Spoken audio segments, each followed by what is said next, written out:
What's up, everyone? Welcome back to my channel. It's Friday night, and you know what that means. It's time to talk about WandaVision. WandaVision episode 4. Can you believe it? We're already at the 4th episode.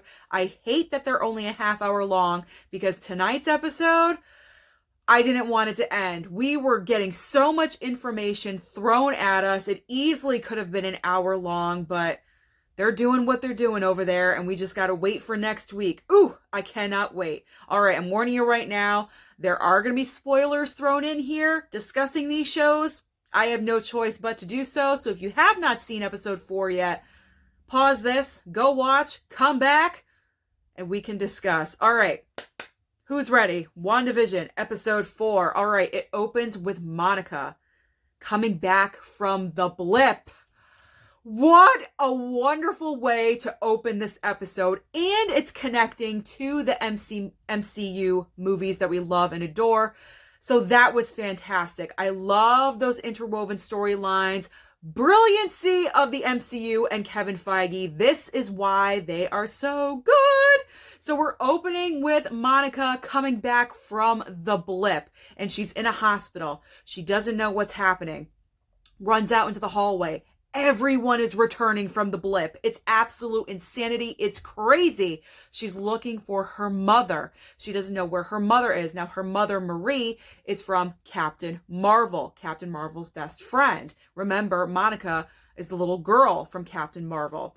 So she's looking for her mom, and she doesn't know where she is. She comes across her mother's doctor, and she lets her know, you disappeared.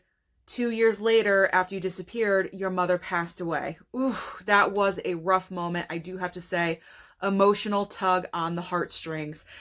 So that was a very unfortunate thing to find out. And so she goes on to go to SWORD. She's a SWORD agent, and her mother actually was one of the founders of SWORD, or did found SWORD herself, but she was one of the coordinators of SWORD, which I found very awesome. So Monica is back at SWORD, and she gets an assignment. She goes and meets up with Jimmy Woo. Now, Jimmy Woo, if you forget, is from Ant-Man, played by Randall Parks, I believe. So she meets up with him outside of this big sign that says Westview. She's in New Jersey, and they're meeting up with a couple of locals, and they're trying to tell them that Westview, New Jersey does not exist. What do you mean it doesn't exist? The sign's right there. So they're very confused by everything of what is being told to them. So that's when they start questioning, and they bring out the drone. This episode starts connecting those dots. You know how the person watching on the monitor, the beekeeper from the sewer, all of those moments are connected in this episode. So the drone, that explains the drone that Wanda found in episode 2, I believe. So they're flying over drones, trying to see what is in this town that supposedly doesn't really exist. And I have to say, the setup of the town far away was very creepy. No one walking around, nothing happening. It's a blank slate. It's eerie, creepy, and weird. And so Jimmy Woo is questioning, like, should we be doing this or whatever? But Monica's curiosity is so piqued. She's flying the drone, it disappears. And you see, like, the force field around the town. So, of course, Monica goes up to it, and she wants to touch it because she's curious. And what happens? She gets sucked in. So that is how Monica, aka Geraldine, gets sucked into WandaVision, into Wanda's bubble. And then from there, the middle part of the episode is all about trying to find Monica, because what happened to her? What's going on? Enter Darcy. Darcy, that we remember from the Thor films, played by Kat Dennings. I like her because she brings that humor. She brings in the humor that we do need. So she came in, not overly done, just enough. It was just enough for me. But she's the one that starts connecting the dots, and she's the one that realizes this big magnetic force that is around the certain area. And so she just knows to collect a bunch of TVs, and they start turning on the television, and they can actually see the sitcom that we have seen for the past 3 episodes.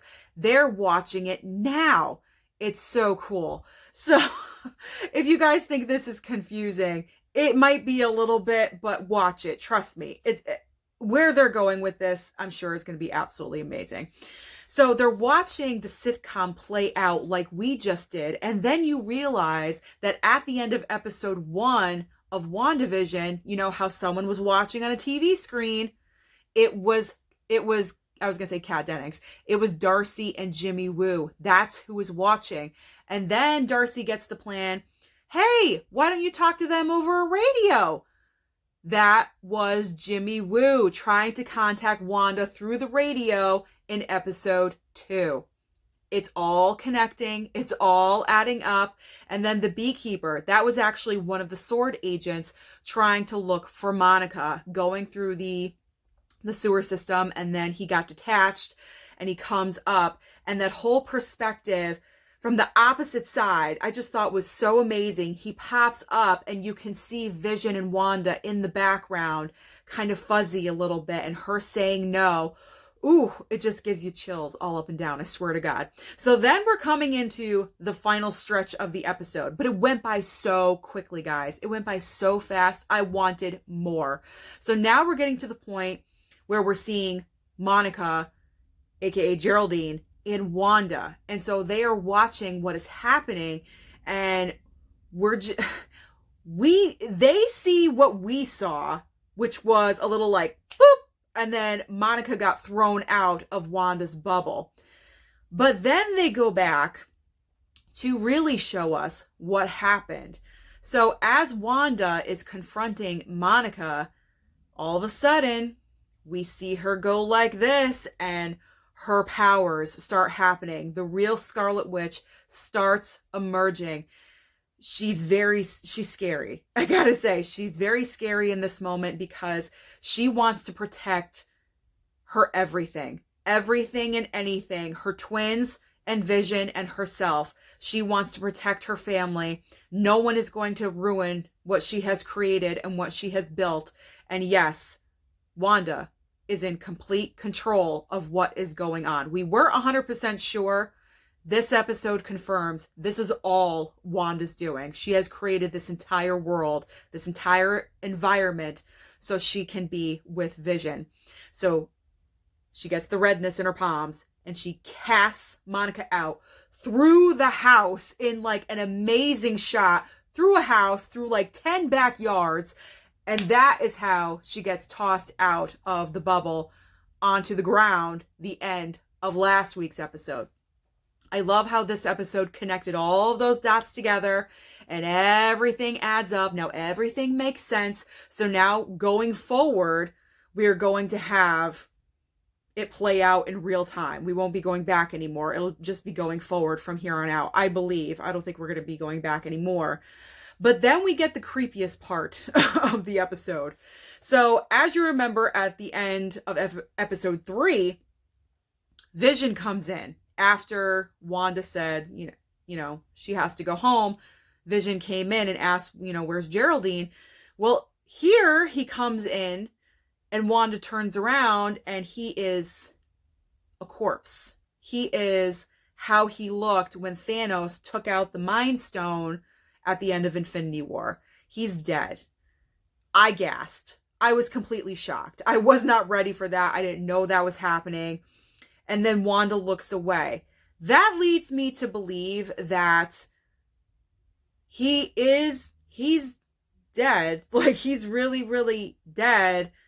But she's in control of this. So it's so confusing to explain. It's so confusing. She knows he's dead. She doesn't care. She's going to form her family and her little fantasy with a dead body. She does not care because she loves him and she misses him. So therefore, she's going to do whatever is possible. She looks away, and then she looks back, and he looks normal, like his normal robotic self. So then she goes, embraces him. He says, we can leave here. She says, no, this is our home.